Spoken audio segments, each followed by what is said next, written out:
In a world scorched by unrelenting heat, where Earth's temperature has skyrocketed to a deadly 70 degrees Celsius, one man battles against time and fate. As the last hope for survival, he must navigate treacherous landscapes and face unforeseen dangers, all while protecting his loyal dog from the horrors of a dying planet. Will he find a way to save his furry companion? Or will the relentless heat claim them both? Today, I'll be recapping the 2021 sci-fi adventure film, Finch. So keep your eyes wide open and stay safe. Drop a comment with your next movie request, hit that like button, and don't forget to subscribe for more recaps. 15 years have passed since the world changed forever. A massive solar flare ripped through the sky, burning away the ozone layer and turning Earth into a scorched wasteland. Now, the sun is no longer a source of life. It's a deadly force, raising surface temperatures to a blistering 150 degrees Fahrenheit, 66 degrees Celsius. The days are brutal, the nights are eerie, and the storms are relentless.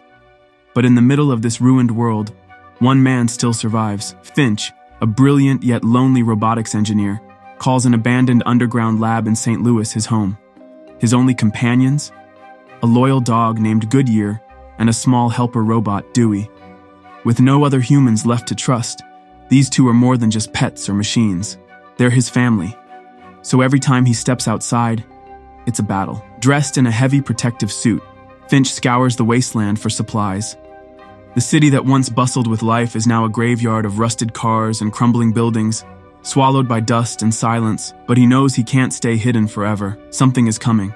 But Finch knows his time is running out. His body is failing, the symptoms growing worse by the day. From the way he coughs to the medical books he studies, it's clear. He won't be around much longer. Yet, there's one thing he refuses to leave behind. Goodyear.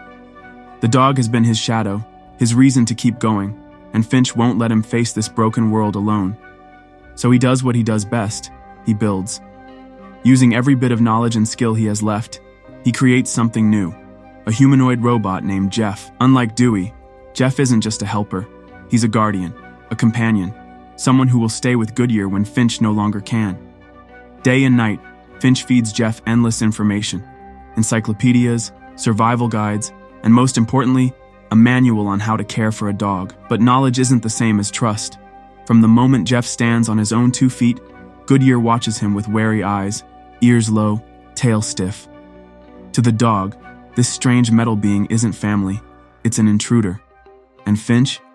He doesn't have much time left to change that. Finch thought he had more time, but nature has other plans. From the horizon to the radar screen, a monstrous storm is closing in, one so massive it will swallow St. Louis whole. Staying isn't an option. If he doesn't leave now, he won't survive. So, with no choice but to run, Finch loads up his makeshift family, Jeff, Dewey, and Goodyear, into a heavily modified Fleetwood motorhome and sets a course for San Francisco. But the escape is rushed, and Jeff isn't fully ready.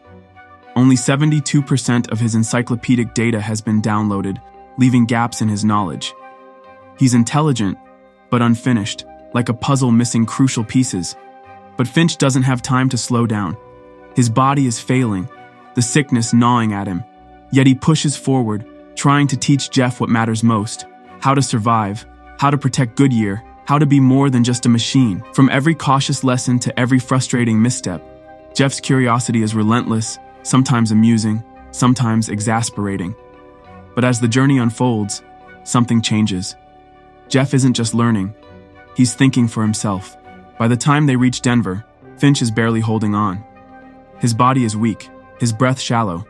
He can't even stand. From the fever burning through him to the way his hands tremble, it's clear. His time is almost up. But supplies are running low, and they need medicine. So, Jeff makes a choice. He and Dewey will scavenge an abandoned hospital while Finch rests. But the world is cruel, and danger lurks in the silence. As Dewey moves through the debris, there's a sudden snap. The little robot jerks, then collapses, caught in a hidden bear trap. Jeff panics, but before he can react, Finch drags himself up and forces them to escape. That's when he realizes the horrible truth. From the abandoned hospital to the empty streets, they were never alone. Someone was watching. The city was a trap, and now, someone is hunting them. So, they flee into the night, speeding away in their motorhome. But the danger isn't over. Headlights appear in the distance, a shadowy car trailing them, its driver unseen. Panic takes hold, and in a desperate attempt to escape, Finch miscalculates. He crashes the motorhome into an underpass that's too low. They're stuck. But Jeff, stronger than he looks, forces the vehicle free and gets them out of sight. But the close call leaves Finch shaken. He knows now, he won't make it. Lying weakly in the motorhome, he stops fighting the truth. He won't be the one to see San Francisco. So, in a rare moment of vulnerability, he shares a memory with Jeff, a flashback of how he found Goodyear, how the dog became his reason to survive. And maybe, just maybe, his legacy will live on through the ones he's leaving behind. The journey has been long, and Finch has fought every step of the way. But as they approach their destination, something miraculous happens. From the burning skies to the harsh, unlivable wasteland, the world has finally changed. The UV radiation has dropped. For the first time in years, Finch steps outside without his protective suit. So, with the sun warming his skin, he lets himself have one last good day. He laughs, breathes in the fresh air, and spends the afternoon with Jeff, teaching him how to play fetch with Goodyear, showing him the simple joys of life. For a moment, it feels normal. It feels right. But even the sun can't chase away the inevitable. From the peaceful afternoon to the quiet stillness that follows, Finch slips away. No pain, no struggle, just a gentle farewell. So Jeff does what he was built for.